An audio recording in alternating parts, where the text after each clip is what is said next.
Welcome to Roll For Turaco. Welcome to Writing with Turaco. This is Frank Salazar. That's why I'm calling this little segment where I talk about writing.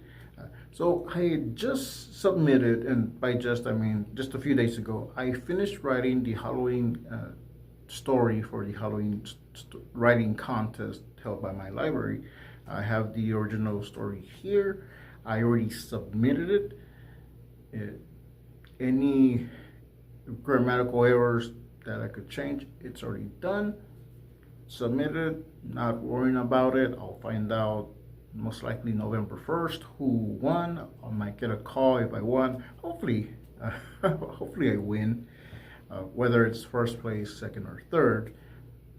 But I am going for first place. Now what? Well, I am continuing writing, and I'm going to be using that same theme that I started with.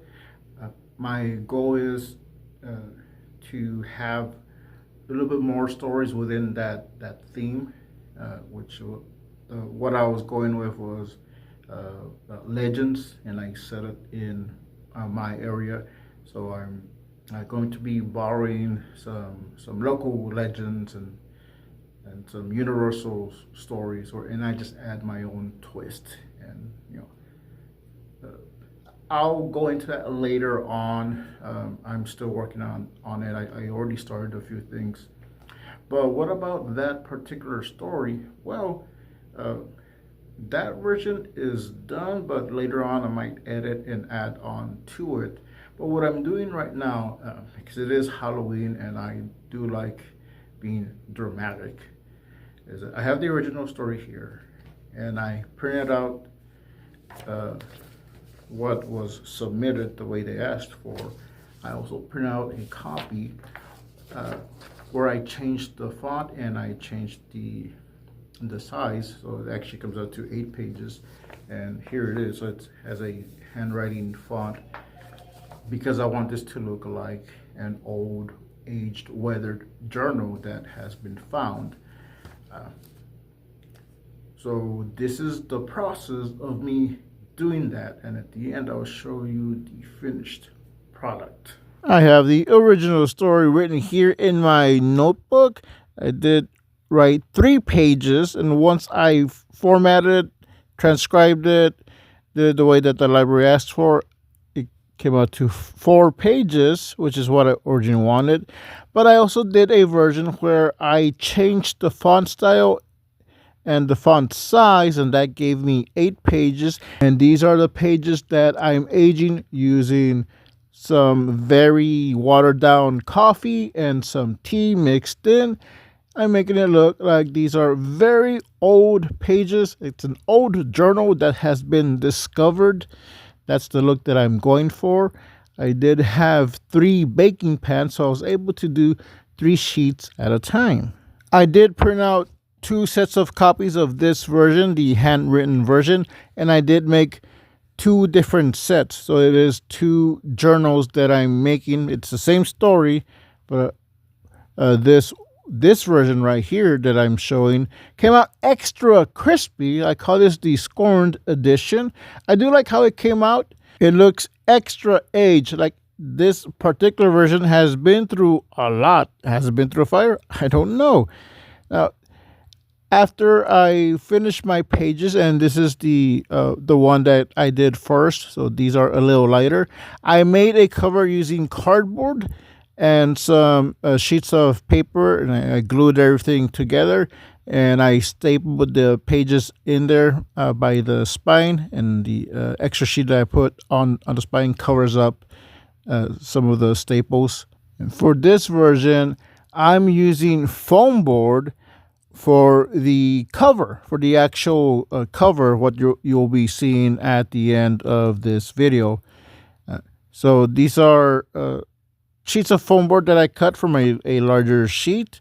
I cut them more or less to size to match the pages. I did make them a little bit bigger so they overlap. And one of these had a cut at the corner, which I just used it as, it's part of the book. It's part of the damage that this book has gone through.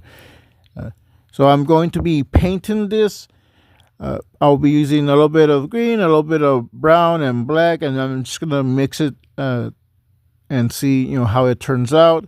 I'm going for something older and darker. I want this journal to look like it's really been through a lot. There's been damage to the cover, there's been some damage to the pages. This is an old book that's been discarded, lost, and recently found.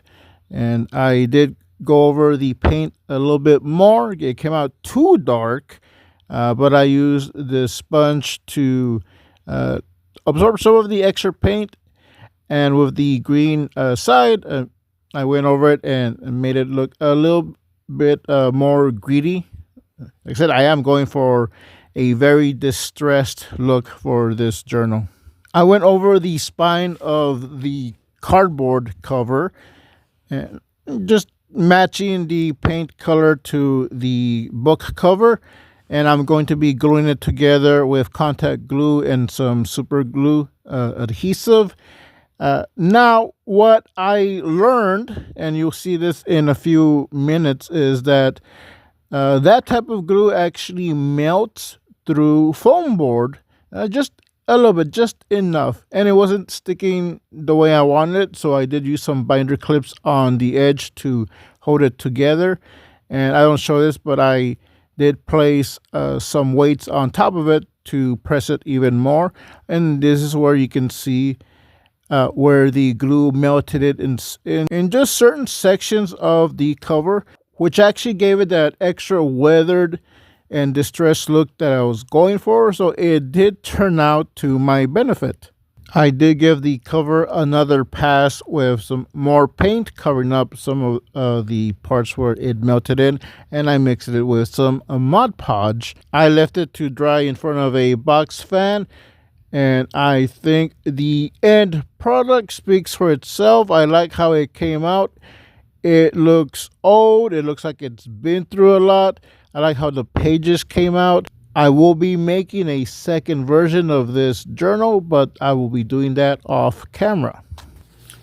Yes, so this is the finished product.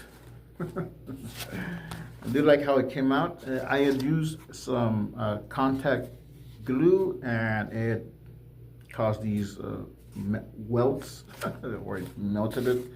But I think it gives it a little bit of a class, a little bit of flavor.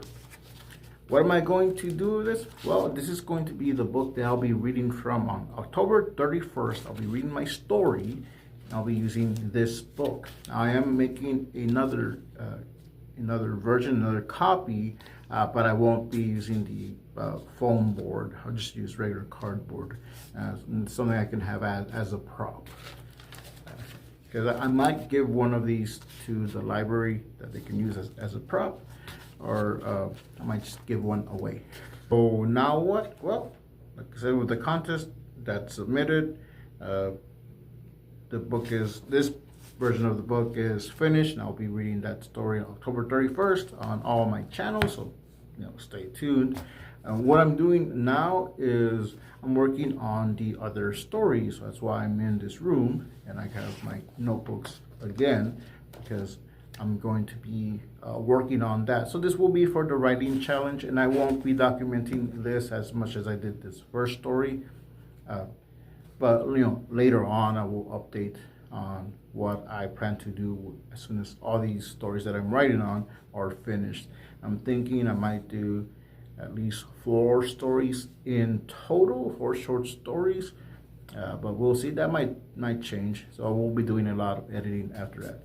So this is probably gonna be one of the last, and not the last, videos where I talk about writing this story, because this is done, and I don't plan on doing other videos documenting what I'm writing. But I'll probably will do a video at the end of the writing challenge that I'm a part of right now, just saying that what I did. So the videos will resume being what they usually are on, depending on which channel you're watching.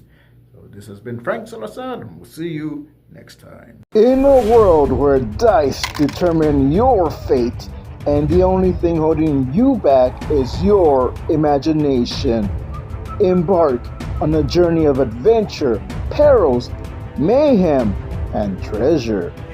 Unlock the hero within, and don't forget to roll for Turaco. Subscribe.